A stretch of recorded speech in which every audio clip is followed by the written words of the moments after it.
Hey guys, this is Ben. It's been a little while since I've checked in with you. I wanted to do an update on the Martinson Base Project. Just as a quick update for anybody that may be finding this for the first time, there are two other videos leading into this, but this is a Tom Martinson six-string bass.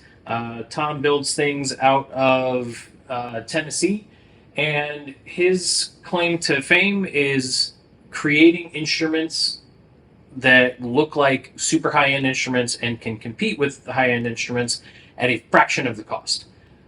This bass, new, I believe, is just north of $1,100, depending on how it's optioned with Tom. Uh, this I found on the wall at Cream City Music here in Milwaukee, and I got it for $875, but it does have some issues. The electronics weren't sounding very good. They had a really nasty ground hum when you tried to isolate the bridge pickup. There's a little bit of a hump in the neck here that needs some fretwork and some neck work to fix. Found some issues with the neck and the pocket here that were mostly fixed by just torquing the screws, but there is or bolts, but there is one bolt that's actually stripped.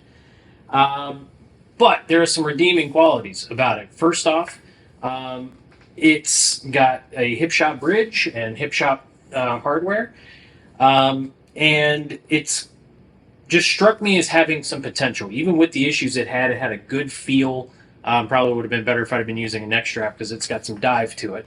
But in general, I felt like it had some good bones to work with.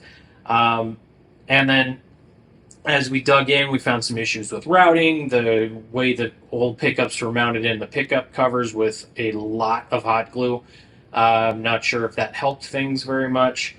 Um, but again, I don't know the history of this, so something that came up in the comment section of the last video was just a disclaimer. I don't know if this bass had come straight from Tom, whether or not it had had some things updated on it. Um, this could just be someone else's project that I found. I'm not sure. I can't say for sure. Um, but yeah, so the pickups, were mounted kind of funky, and they weren't even necessarily wide enough for a six-string bass. Like they had six poles, but they're pretty narrow spacing.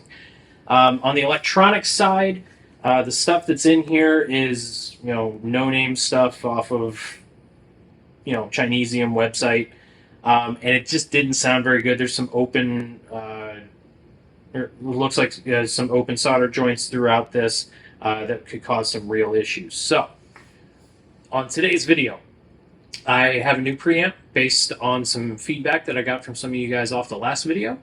We're going to take a quick look at that and deconstruct this a bit, kind of lay out what the new stuff is going to look like in there. My hope is within the next month or so to have strings on this, have it playable, and then potentially send it down to Darren Michaels outside of Atlanta for some final setup work. Because, like I said in the first video, I'm not a luthier. This is a learning process for me. I'm just going to do the best I can to get it up and playing, and then anything that I definitely can't do, I'm going to ask Darren to give me a help. So, hope you enjoy. Here comes the first look. Okay, so here's a little overview of the system. I went ahead and got the ODP3 system pre-wired and ready to rock and roll. This is also a solderless system, mostly because I am garbage with a soldering gun. My hands shake under normal circumstances, so I didn't want to end up with cold solder joints from my own ineptitude. So went ahead, did the full pre-wired deal with the treble bass stack, a mid, the blend, and then the volume as well. Um, so the idea here is that this should be a direct plug-in replacement here. As I kind of look through the paperwork here, doesn't look super daunting for someone who's kind of an idiot when it comes to this stuff. Looks like the directions are pretty clear cut. I got this system from Best Bass Gear. I want to give them a little plug because they just are good at what they do. I'm not getting compensated in any way, shape, or form for this. I have It's where I bought the Delanos from originally, and comes with a great wiring diagram and kind of how things are laid out throughout. So next step here is to start tearing all of this apart.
Okay, run into a couple snags here, so figured I'd run you through it. So let's make a little manual adjustment here. Okay, so one of the biggest problems I've got right now is that the holes for each of the pots are actually not big enough, with the exception of the bass and treble stack. So if you take a look between the two of these, you can kind of spot the difference here. This is off the old Chinesium setup, and this is off the Acrylar stuff. Much larger, so I'm going to have to snag a drill, waller that out a little bit. I also have the cavity ground here. Now this kit says it's solderless, but I don't think I'm going to be able to get away with not soldering something. I think I'm going to have to solder these two together, which shouldn't be too bad. And then when I put the pickups in, I think I'll have to solder the pickup grounds to the back of the volume pot. Probably not the end of the world, but not quite as solderless as perhaps I was hoping. But that's where we are right now. So the next step here will be to grab a drill and go to town on these holes and hope I don't mess anything up. So I guess if I do, at least it's a project, so I'll learn something new. So here we go.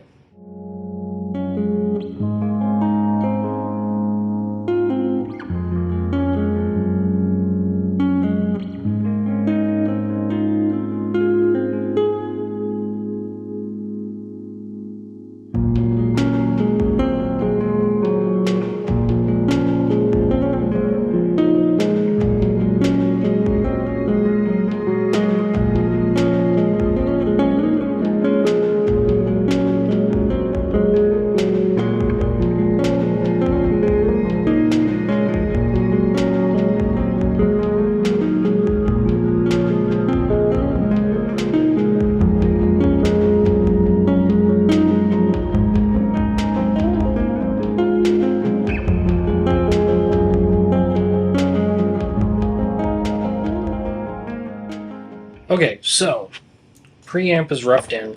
I've got to do a little bit of detective work on how to get the cavity ground hooked up. But everything's laid out, holes drilled out nice, didn't crack any finish, no problem.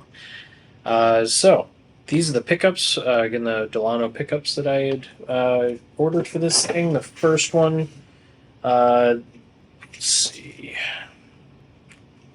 This one is their JC6 HEM2 bridge. Probably see that there. I'll flip it over. So that's the first one. And that one's got a pretty easy wiring. Even an idiot like me can figure this out. One to the blend pot, and my ground. That'll be easy enough.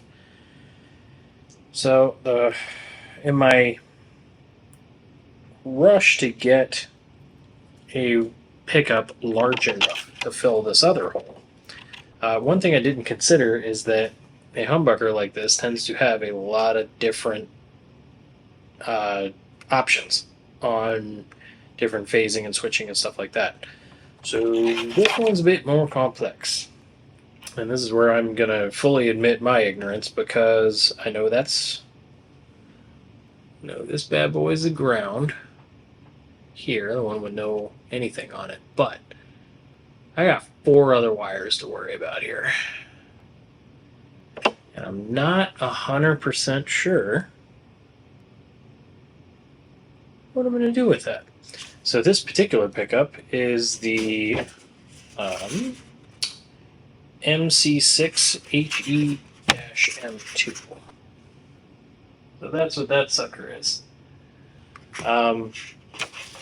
So yeah, I'm going to have to figure out some wiring things. I don't know if I'm going to need to put a toggle switch in somewhere to make this work best. So again, this is where I'm starting to get just a little bit out of my depth on things. But if I can get it more or less functional before sending it off for some of the finish work, that's my main goal here, is to get the bulk of this up and running. But you can see that these are going to fill the holes pretty nicely, especially once I can figure out the best way to put the caps on. The only other thing that's a little worrisome are the screws that came with this. These are not your standard, well, they're not wood screws, we'll put it that way. So I got to figure out the best way to get them into the body and have them bite without an issue of stripping out or anything like that. Plus making the actual pickup caps work before I can even put screws into anything.